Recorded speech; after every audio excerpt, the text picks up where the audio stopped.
Minha gente, o relatório final da CPI da CC Fantasma de Cachoeira do Sul foi protocolado na Câmara de Vereadores ontem à tarde. Agora os integrantes devem fazer uma reunião analisando o teor do documento, que vai apontar o desfecho do processo de investigação realizado pelos vereadores de Cachoeira do Sul. A Thelma Tomás vai trazer agora todos os detalhes ao vivo para a gente. Oi, Thelma, boa tarde. Conte tudo sobre esse caso, né, que repercutiu muito no ano passado aqui no município de Cachoeira. Bem-vinda.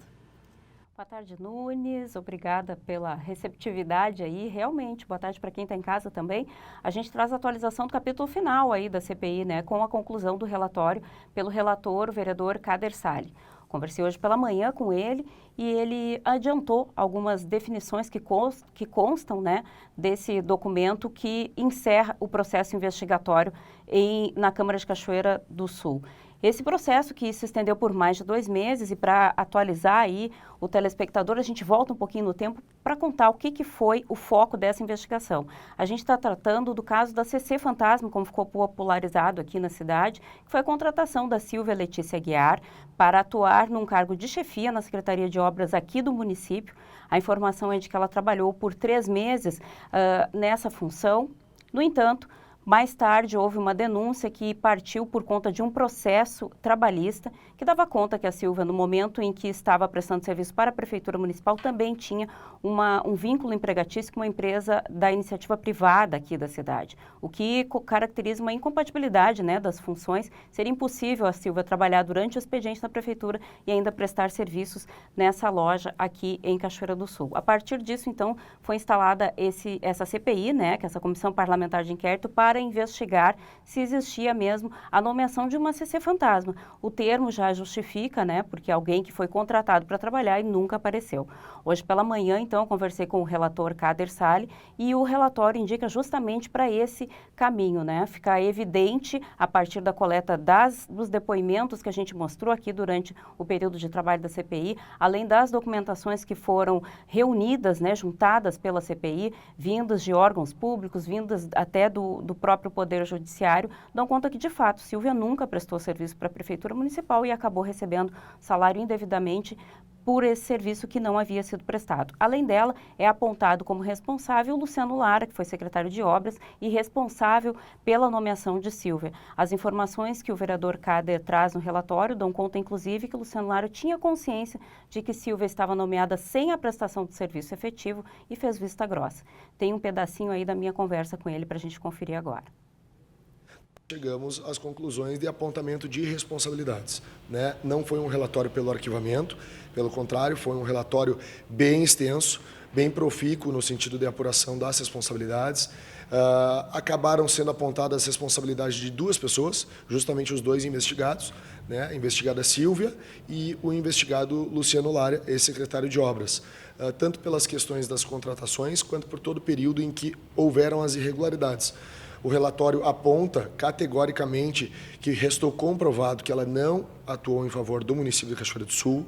O relatório também diz que isso era de conhecimento do ex-secretário de Obras, que não agiu no sentido de inibir essa prática. E dentro desses apontamentos, nós chegamos à conclusão de remeter cópia de todo o processado ao Ministério Público Estadual, que é o órgão responsável por judicializar a questão, se assim entender, eventualmente complementar e judicializar a prova e buscar a responsabilização civil e criminal dentro dos enquadramentos que a prova produzida nesse expediente investigatório foi capaz de apontar. Um outro ponto que a gente ficou devendo aqui ainda durante o período de investigação, enquanto nós acompanhávamos e trazíamos para vocês todas as movimentações da CPI, diz respeito à questão da quebra do sigilo bancário.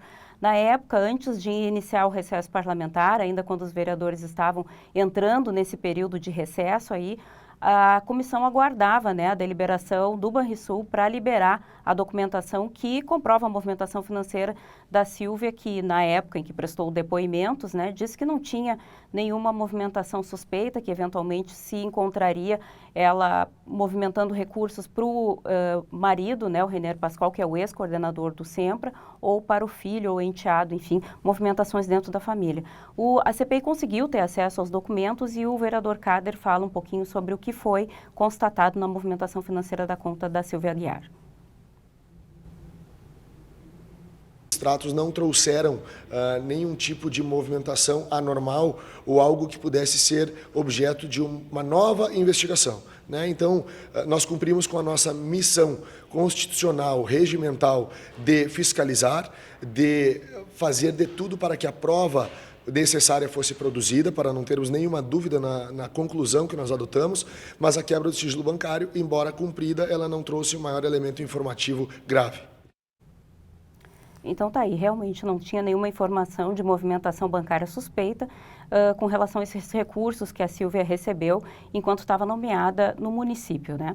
Outra informação que o relatório traz é com relação à desorganização do município, do executivo de uma maneira geral, na contratação e controle da efetividade dos servidores. Isso já tinha ficado evidenciado aqui para quem acompanhou a nossa cobertura da CPI, quando apareciam pessoas que prestariam depoimento numa lista cedida pela Prefeitura, principalmente da Secretaria de Meio Ambiente.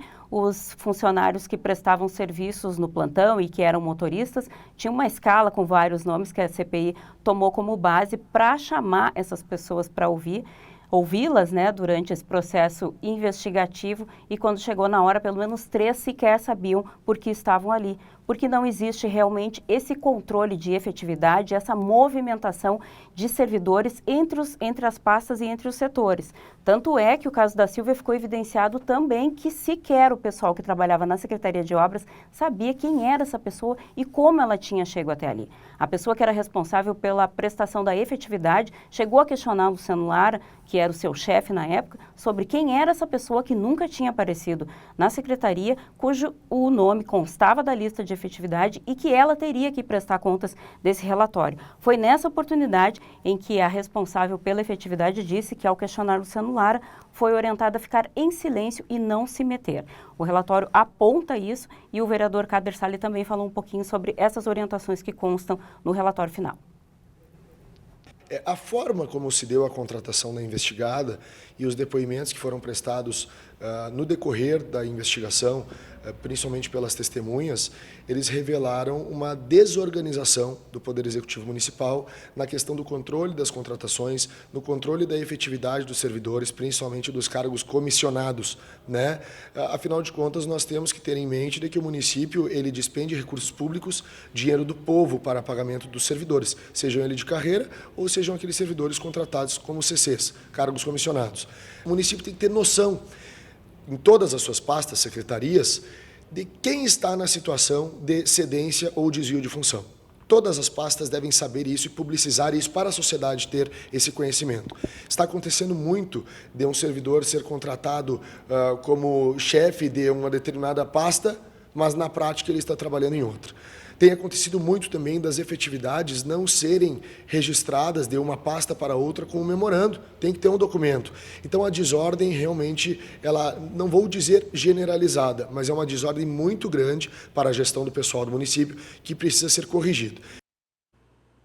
É um caso absurdo, né? Bom, eu vou aproveitar que a Thelma está trazendo todos esses detalhes para a gente para fazer aqui, na verdade, 2 perguntas, viu, Thelma? A primeira é a seguinte: o que o relatório aponta como orientação para o Executivo, para a Prefeitura, para que isso não aconteça mais, né? Porque essa desordem ficou aí comprovada com base na documentação, no que a CPI ouviu. E outra coisa, só para relembrar quem está em casa, ainda sobre o recurso que foi recebido pela funcionária, esse recurso ele foi devolvido aos cofres públicos, não é isso, Thelma?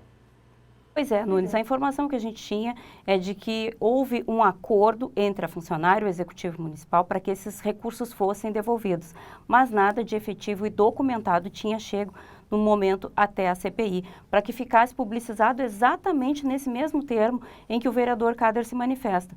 Poucos são os documentos e as informações que ficam evidenciadas sobre as movimentações dentro do Executivo Municipal, o que é uma determinação constitucional, né? Que a gente precisa ter as informações muito claras sobre o que acontece dentro da Prefeitura Municipal, justamente porque nós, os contribuintes, somos os detentores do poder de fiscalizar aí dinheiro que é da gente, que chega no Executivo para essas prestações de serviço, que ficou evidenciado nessa investigação da CPI, que de fato não há controle nenhum sobre nenhuma das nomeações, sobre as movimentações dos funcionários, dos servidores públicos, que são prestadores de serviço da comunidade, né? As orientações que a CPI apresenta aí, então, para fazer uma correção é de até uma reforma administrativa, de forma que se tenha mais transparência sobre os atos do Poder Executivo, tanto para o Legislativo como para a comunidade de maneira geral. E lembrando, né, Daniel, importante isso, não é o primeiro caso de servidor fantasma ou de servidor contratado pelo Executivo Municipal que não presta serviços ou presta serviços de outra forma, como a gente mostrou alguns anos atrás aqui, de um servidor também lotado na Secretaria de Obras que trabalhava em casa na sua oficina mecânica. Quer dizer, é uma história que vem se repetindo e que precisa ter um final, né? Daí está uma orientação que o vereador Kader diz ter incluído no seu relatório. Vou trazer esse pedacinho da conversa aí para a gente acompanhar. Promova e recomende a todos os secretários de todas as pastas que eles apurem os efetivos servidores que estão dentro da sua pasta e todos aqueles que estão em desvio de função, que se faça um relatório, se apontem os nomes e se dê transparência a isso, que também o município promova uma reorganização na gestão do pessoal e, se for o caso, uma reforma administrativa para tentar inibir a ocorrência de cedências ou desvios de função dentro do município e que isso seja também publicizado. Por quê? Porque é preciso que o município tenha certeza de que aquele servidor que ele está pagando efetivamente trabalhou. Inclusive para possibilitar que seja feita a fiscalização, que no momento que tiver uma denúncia consiga se apurar rapidamente e resolver a situação, não num caso como esse, que só veio a público com uma denúncia de um processo trabalhista que demorou mais de um ano para chegar ao conhecimento da casa, que ao fim e ao cabo, cumpriu com seu papel, reconheceu as irregularidades e agora determinou a remessa ao órgão responsável pela judicialização da questão.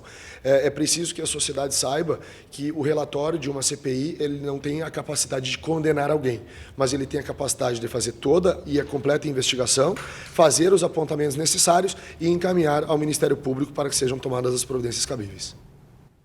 Está aí, então, a palavra final do vereador Kader Sali, que junto com Augusto César e MacGyver Dias fez esse trabalho de investigação sobre o caso da CC Fantasma. Importante destacar aí no final da fala do vereador que, de fato, essa documentação vai para o Ministério Público, que já estava com o expediente instalado para apurar essa irregularidade. Vem, então, para corroborar com esse trabalho. A gente entrou em contato aí com o Luciano Lara, que é um dos apontados pela CPI como responsável por essa irregularidade dentro do poder público. Eu falei com ele por telefone, disse que está na praia em férias, deve retornar à Cachoeira do Sul na próxima semana e depois que tomar pé da situação e tiver condições de avaliar exatamente do que se trata este relatório, qual foi a conclusão e para que caminho ele aponta, ele deve se manifestar. Da mesma forma, a Silvia Aguiar, eu não consegui contato direto com ela, por meio da advogada, a informação é de que assim que eles forem informados ou citados oficialmente sobre o resultado final do relatório, devem se manifestar. Importante lembrar aqui que, embora o relatório já esteja protocolado na casa e tenha sido acolhido, como foi produzido pelo relator, acolhido pelos outros 2 membros da CPI, ainda vai passar por plenário, Daniel, para depois, então, chegar até as mãos do Ministério Público para que esse processo, então, na esfera civil ou criminal, como mesmo disse o vereador Kader Sali, tenha início. Lembrando que o recesso parlamentar termina no próximo dia 17 de fevereiro. Perfeito. Muito obrigado, Thelma, trazendo todas as informações ao vivo para a gente. Thelma, obrigado pelas informações. Boa tarde para você. Boa tarde para nós. E a gente, claro, vai continuar acompanhando esse caso, que é muito importante, significativo, e a gente torce que medidas realmente sejam tomadas para que dinheiro público não seja desperdiçado.